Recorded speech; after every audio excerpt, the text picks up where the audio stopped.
Have you ever wondered why Homelander, even though he is less powerful than Omni-Man, is scarier? Invincible's Omni-Man and The Boys' Homelander are two of the most terrifying supervillains in pop culture. They're both incredibly powerful, ruthless, and have little regard for human life.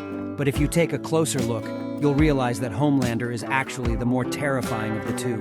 In this video, we're going to explore why Homelander is scarier than Omni-Man, even though he is less powerful. We'll look at their motivations, their personalities, and their actions to see which villain is truly the most frightening. So, if you're a fan of Invincible and The Boys, or if you're just curious about which supervillain is scarier, then be sure to watch this video. Homelander revels in his God complex.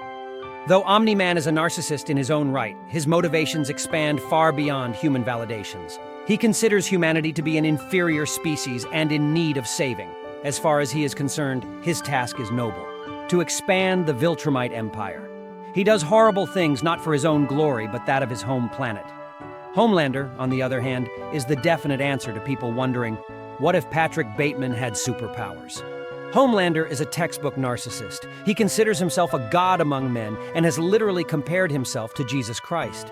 Since he regards himself to be operating on a plane inaccessible to humans, he cannot relate to them in any meaningful way.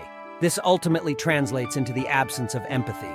For Homelander, people are nothing more than the numbers appearing in his approval ratings, something he can easily manipulate with a facade of kindness and charisma. His cruel, ugly reality remains hidden under the shiny veneer of PR-managed charm and kindness. And when the cameras stop rolling, he can transform from a lovable celebrity into a mass-murdering machine at the flick of a switch. Omni-Man's rage is scary, but Homelander's is unpredictable. Omni-Man is the strong, silent type. For the most part, Omni-Man is seen as calm and stoic, with occasional bouts of anger. His actions and emotions are derived from his motivation to see Viltrumite as the biggest empire in his galaxy. While the audience may not be able to relate to him, they can make sense of his acts. Alternatively, Homelander's motivations lie on the opposite pole of comprehensibility. Though Homelander feels like a god, his personality resembles that of a rabid beast. Akin to a wild animal, Homelander acts entirely on impulse and can't be reasoned with. One moment, Homelander will smile amiably at strangers with warmth and goodness oozing from his eyes. And the very next moment, his eyes have turned cold and are shooting lasers at an airplane filled with passengers. Season 2, Episode 5 features a scene where a rage-filled Homelander snaps and begins lasering a swarm of civilians. It's later revealed that he is only imagining it. But even if Homelander had actually done it, it would have made perfect sense. He is highly volatile, and that's what makes Homelander so scary. No one can predict what he'll do next. Live action adds to Homelander's evil. The Boys have an unfair advantage in this regard. The live-action format of the series allows the actor to convey a wide range of emotions, which can be challenging to capture in an animated format. J.K. Simmons is superb in his portrayal of Omni-Man, nailing the cold, calm, and calculated tone required by his character. But Antony Starr is on another level. He is unhinged in his performance as Homelander. The tiny nuances that he brings to the role, eyes radiating evil, maniacal clenching of the jaws, and the threatening tensions on his forehead, make Homelander feel much more real and menacing. Homelander exerts power. Just for the heck of it. Both Omni-Man and Homelander are known to treat humans as expendable entities. But as with all things, Homelander takes it a step further, deriving sadistic gratification out of torture. He is quite good at delivering psychological torture, either by saying things that make people uncomfortable or by making them do things they otherwise never would. He doesn't even have to use force.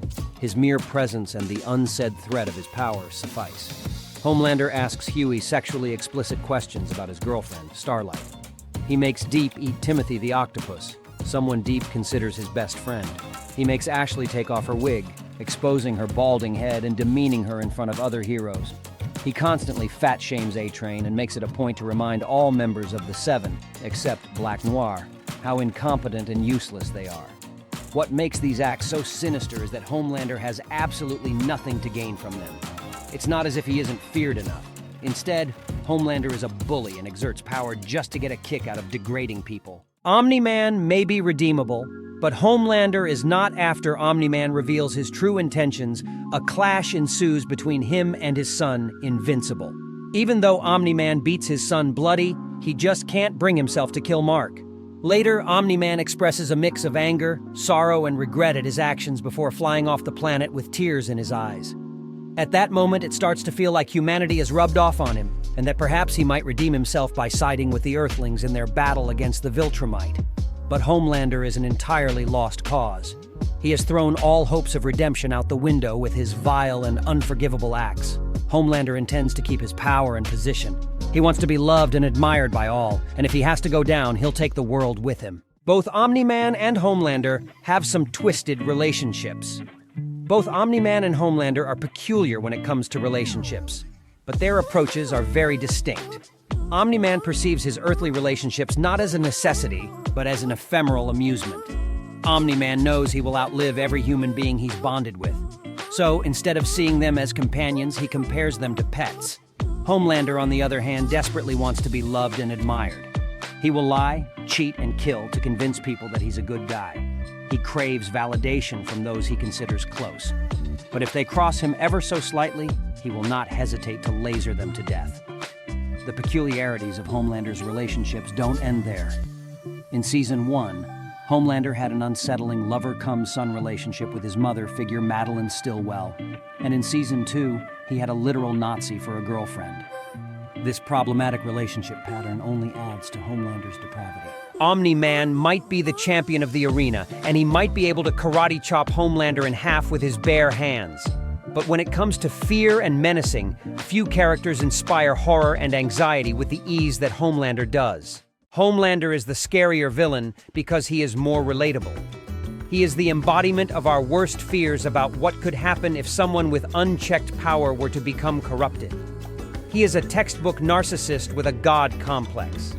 He sees humanity as inferior and takes sadistic pleasure in inflicting pain and suffering on others. Omni-Man, on the other hand, is more conflicted. He knows that what he is doing is wrong, but he believes that it is necessary for the greater good. He is a danger to the world, but he is also a danger to himself. Homelander, on the other hand, has no such moral qualms. He is a pure sociopath who enjoys hurting others. This makes him the more terrifying villain.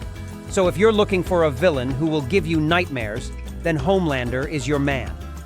He is the true embodiment of evil. If you want more videos like this, make sure to leave a like on this one and subscribe to the channel. With that said, thanks for watching, and until next time.